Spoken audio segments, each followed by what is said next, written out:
Coffee? Sure, why not? Okay. Okay. Are we going to be talking for a while? I hope we are. Okay. Sure. Meghna, May I trouble you for a coffee? can we get another coffee? Cappuccino, I guess. All right. Are you a coffee drinker, Elon? Yeah. I mean, I have coffee once, usually in the mornings, you know. Okay. One a day kind of thing? Yeah, pretty much. You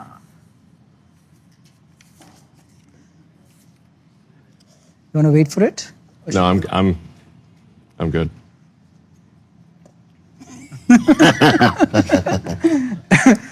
The first thing I must say is you're a lot bigger and bulkier, muscular than I would have thought you are. I'll stop you if you make me blush.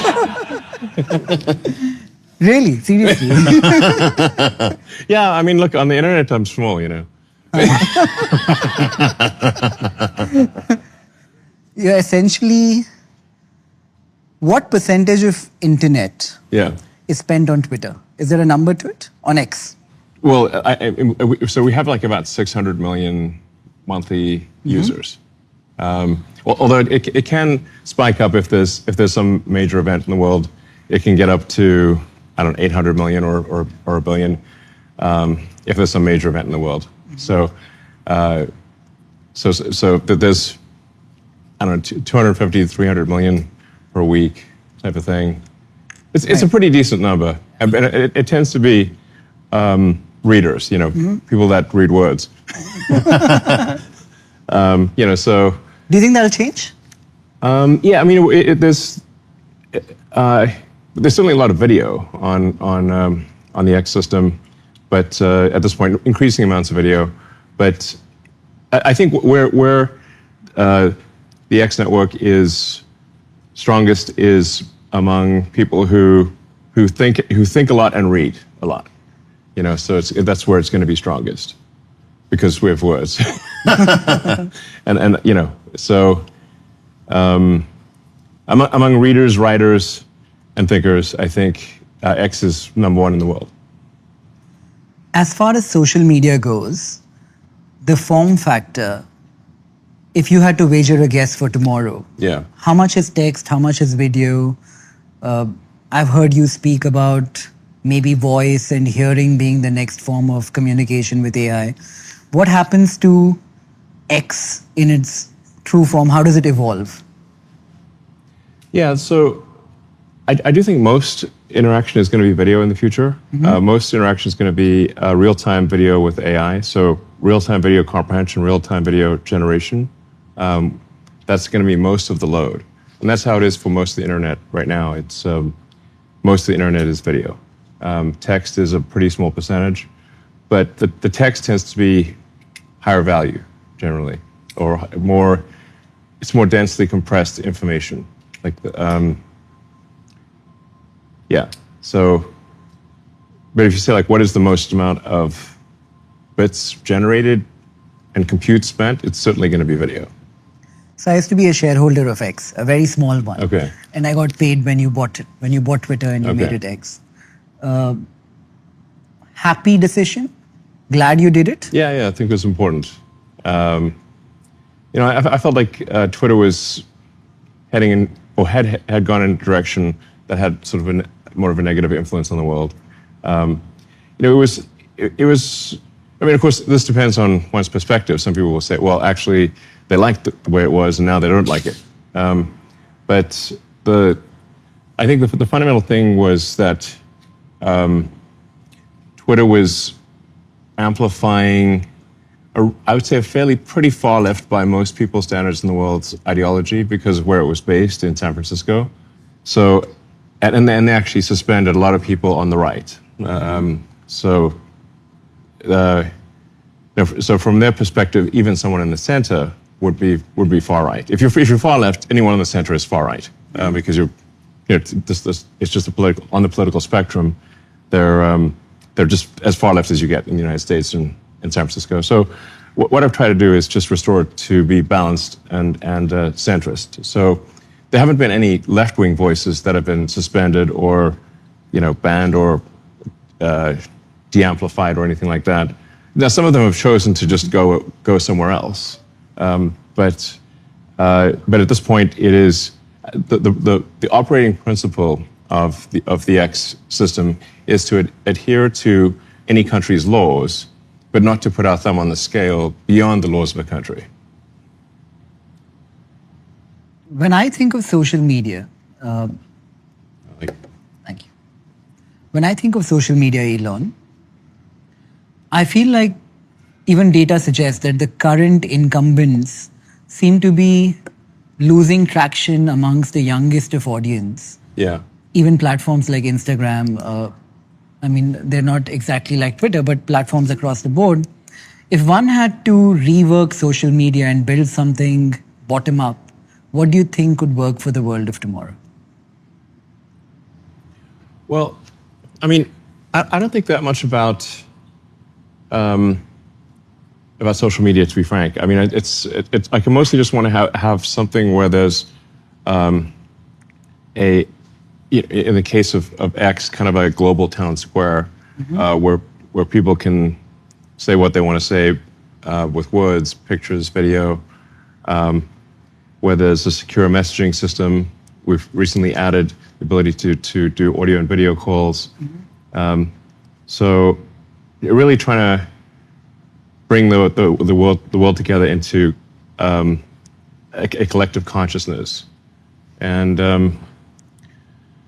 that's, I guess, different from just saying, like, what is the most dopamine generating video stream that one could make, which I think can be a little bit of brain rot, frankly. If you're just watching videos that just cause dopamine hits one after another, but lack substance, then I think those are not great. That's not a great way to spend time. But I do think that's actually what a lot of people are going to want to watch. So if you say like total internet usage, it's going to probably be optimizing for, neurotransmitter generation. Like there's somebody getting like a kick out of it. Right. But it becomes like a drug type of thing. Right. So, but I'm not really after. My goal is not to do that. I mean, right. I guess I could do that if I wanted to, but I just want to really have a global platform that brings together, like I said, like it becomes as close to sort of a collective consciousness of humanity as possible. And one of the things that we've introduced, for example, is automatic translation. So because I think it would be great to bring together what people say in many different languages, but automatically translated for the recipient. So you have the collective consciousness, not just of say people in a particular language group, but you have the thoughts of people in every language group. And why is that important, Elon? Collective consciousness, to have one platform. I guess, why is that important?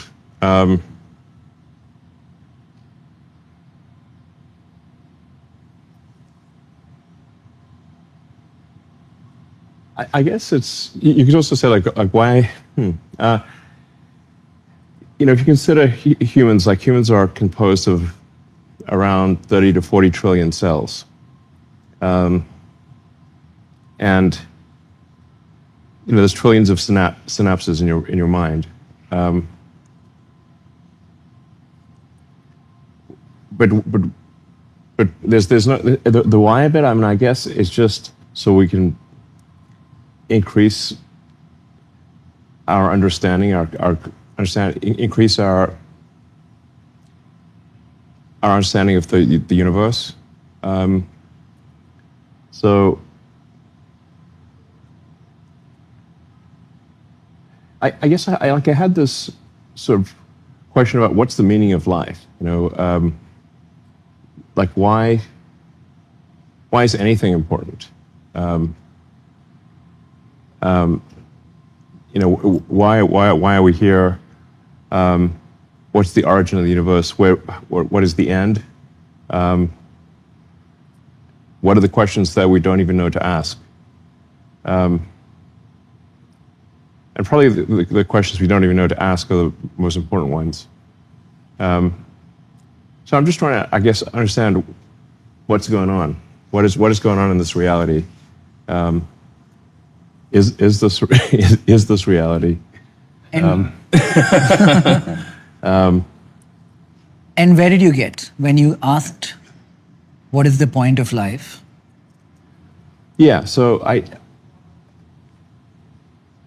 came to the conclusion that, which is somewhat in the Douglas Adams Hitchhiker's Guide to the Galaxy school of thought, which is 42. Yeah, he's sort of Hitchhiker's Guide to the Galaxy is like a book on philosophy disguised as humor. Yeah, and that's where you get Earth turns out to be this computer to understand, to figure out the answer of the meaning of life. And it comes up with the answer 42. But then it's like, what the heck's 42 mean? And it turns out, well, actually the hard part is the question, not the answer. And for that, you need a much bigger computer than Earth.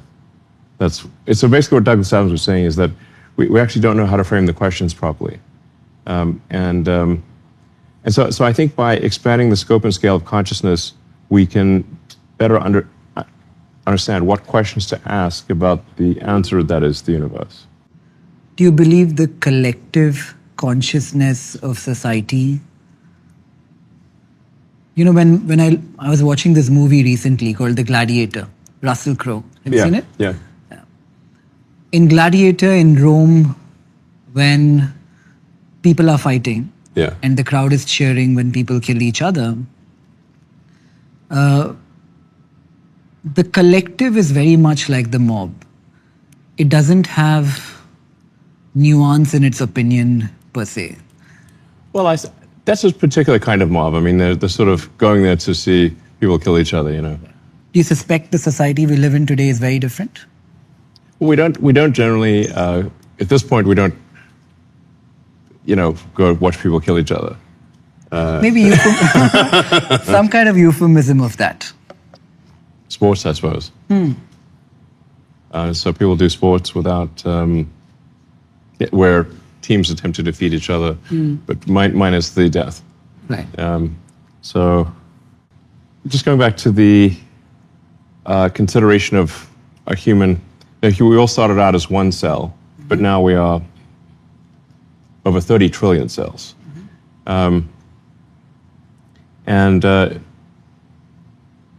But I think most people feel like they're one body. Usually your right hand's not fighting your left hand type of thing, It's to sort of cooperate. Your mind is,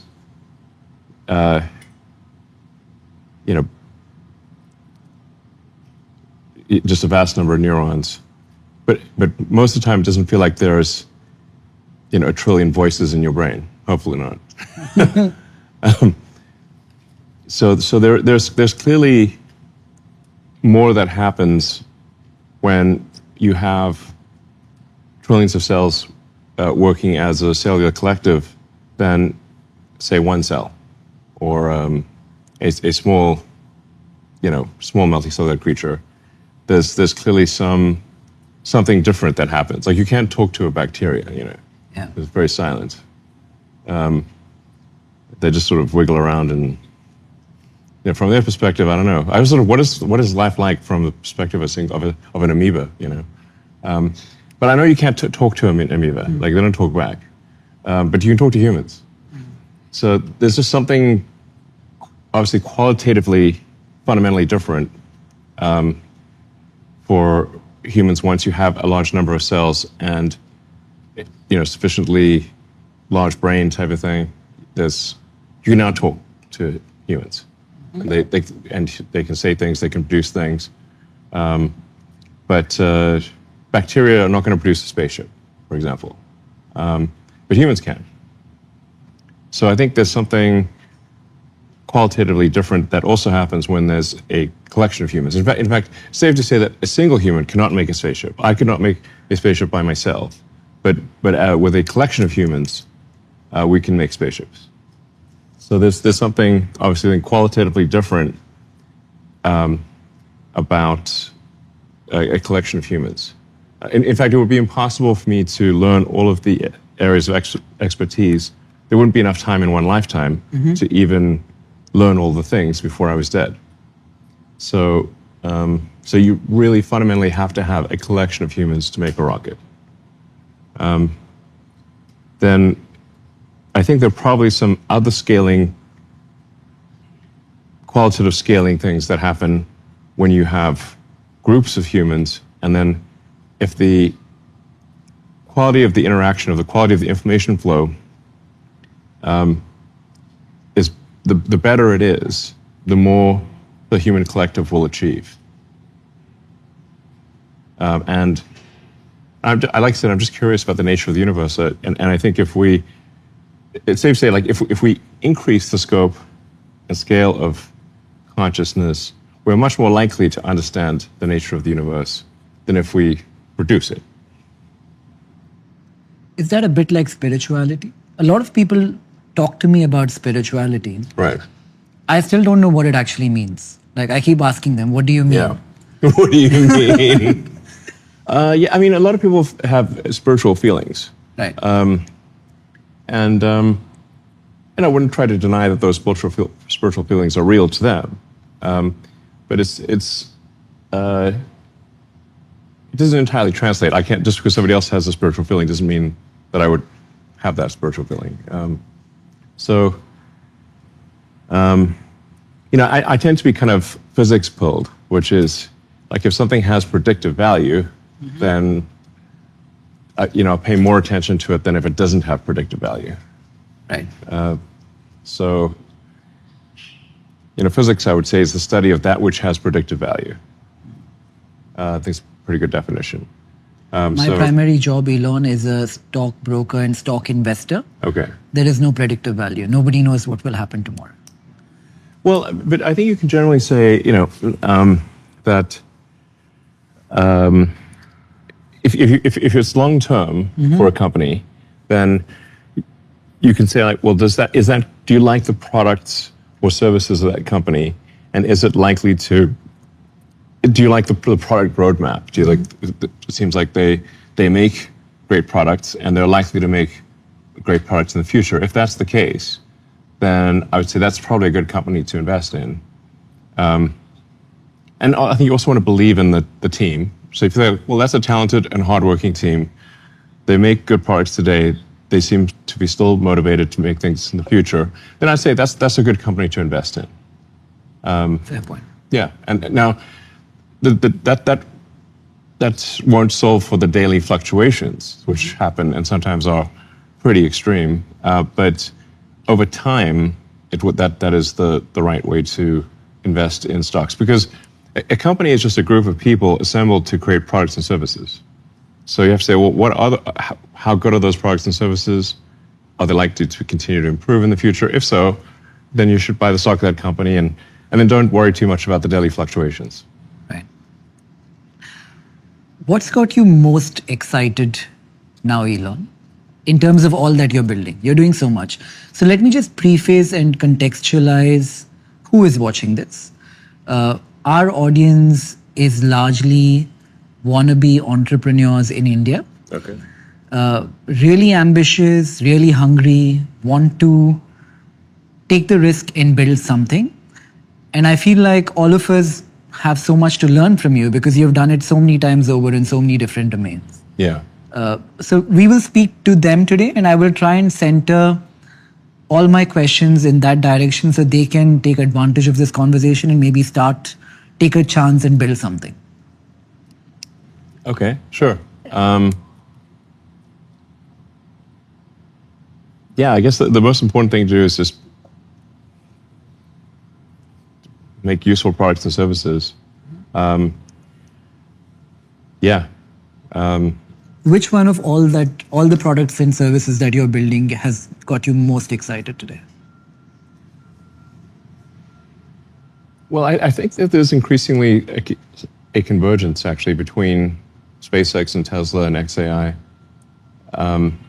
In that if the future is solar-powered AI satellites, which it pretty much needs to be in order to harness a non-trivial amount of the energy of the sun. You have to move to solar-powered AI satellites in deep space, which somewhat is a confluence of Tesla expertise and SpaceX expertise, and XAI on the AI front. So it does feel like over time there's somewhat of a convergence there. But all the companies are doing great things. Very proud of the teams. They do great work. So we're making great progress with Tesla on the autonomous driving. I don't know if you've tried the self-driving. Mm-hmm. Have you tried it? I've tried it in the Waymo, not in the Tesla. Yeah, it's worth trying. We actually have it here in Austin, so you can. I'd love to try it. You can literally just download the Tesla app. Yeah. And I think it's open to anyone. Yeah. Definitely try it out. I mean, we know how it goes. But we've made a lot of progress with electric vehicles, with battery packs and solar, and very much so with self-driving. So basically, real-world AI. Tesla is the world leader in real-world AI, I would say. So, and then we're going to be making this robot Optimus, which is, starting production hopefully summer next year, at scale. And I think that's going to be pretty cool. That'll be like, I think everyone's going to want their own personal C-3PO, R2-D2, helper robot. Like, it would be pretty cool. And then SpaceX is doing great work with the Starlink program, providing low-cost, reliable internet throughout the world. Hopefully India. We'd love to be operating in India. That would be great. We're operating in 150 different countries now with Starlink. Can you give me a bit about Starlink and how the tech works? Because somebody I was speaking to, I don't know if you know this company called Meta out of San Francisco. They're trying to replace network engineers. But don't know it now. So he was telling me about how in densely populated areas, Starlink works differently than it might be in a place with not as many people. Can you explain how it works? Yeah, so Starlink, there's several thousand satellites in low Earth orbit, and they're moving around 25 times the speed of sound in these, they're zipping around the Earth, basically.